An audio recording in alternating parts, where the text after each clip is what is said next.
Hi guys, welcome back to our channel.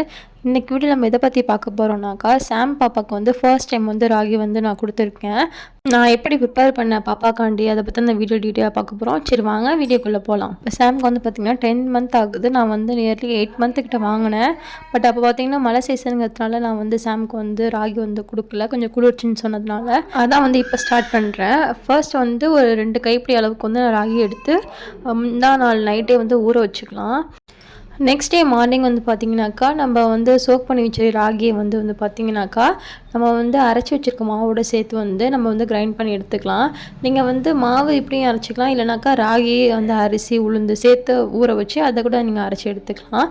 இது வந்து பார்த்திங்கன்னா ஃபெர்மெண்ட் பண்ண தேவையில்ல, அதுனாக்கு பார்த்திங்கன்னா ஃபெர்மெண்ட் பண்ணோம். இது வந்து ரொம்ப ஈஸியான மெத்தட். நீங்கள் ராகியை ஊற வச்சு மாவோட சேர்த்து மிக்ஸ் பண்ணிக்கிட்டு நீங்கள் வந்து டேரெக்டாக இட்லியோ இல்லை தோசையோ கூட ஊற்றிக்கலாம். அரைச்சி வச்சுருக்க ராகி மாவோட வந்து பார்த்திங்கனாக்கா, உங்களுக்கு எத்தனை கரண்டி மாவு தேவையோ அது வந்து சேர்த்துக்கலாம். நல்லா மிக்ஸ் பண்ணிவிட்டு ஒரு பிஞ்ச் ஆஃப் சால்ட்டை வந்து லைட்டாக ஆட் பண்ணிக்கோங்க. ஆட் பண்ணிட்டு நல்லா மிக்ஸ் பண்ணிவிட்டு ஒரு 1/2 hour வந்து அப்படி வச்சிடலாம். நீங்கள் வந்து இன்ஸ்டண்ட்டாக ஊற்றினாலும் ஊற்றலாம், ஒன்றும் பிரச்சனை இல்லை. நான் 1/2 hour கழித்து வந்து கொஞ்சம் நல்லா மிக்ஸ் ஆகட்டும், நல்லா பெண்ட் ஆகட்டும்னு சொல்லிவிட்டு நான் வந்து பார்த்திங்கனாக்கா ஒரு 1/2 hour வந்து நல்லா மூடி போட்டு வச்சுட்டேன். 1/2 hour கழித்து வந்து பார்த்திங்கன்னா நீங்கள் வந்து தோசையாவோ இட்லியாவோ ஊற்றிக்கலாம். உங்களுக்கு டைம் இருந்துச்சுனாக்கா நீங்கள் கொஞ்ச நேரம் வெயிட் பண்ணலாம். டைம் இல்லைனா நீங்கள் உடனே கூட ஊற்றலாம். நம்ம ஏற்கனவே வந்து அரைச்சி வச்சுருக்க மாவுனால ஒன்றும் பிரச்சனை இல்லை.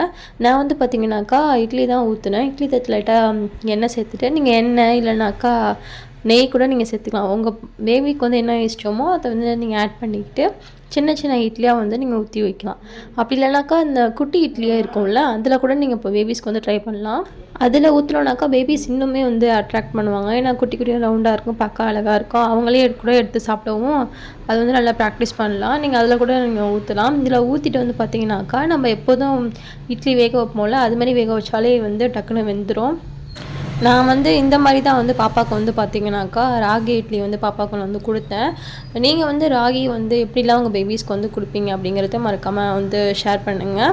இந்த வீடியோ பிடிச்சிதான் மறக்காமல் லைக் அண்ட் சப்ஸ்கிரைப் பண்ணுங்கள். நியூ மாம்ஸ்க்கு வந்து ஷேர் பண்ணுங்கள், அவங்களுக்கு ரொம்ப ஹெல்ப்ஃபுல்லாக இருக்கும். இதேமாதிரி நெக்ஸ்ட் வீடியோவில் பார்க்கலாம். பாய்.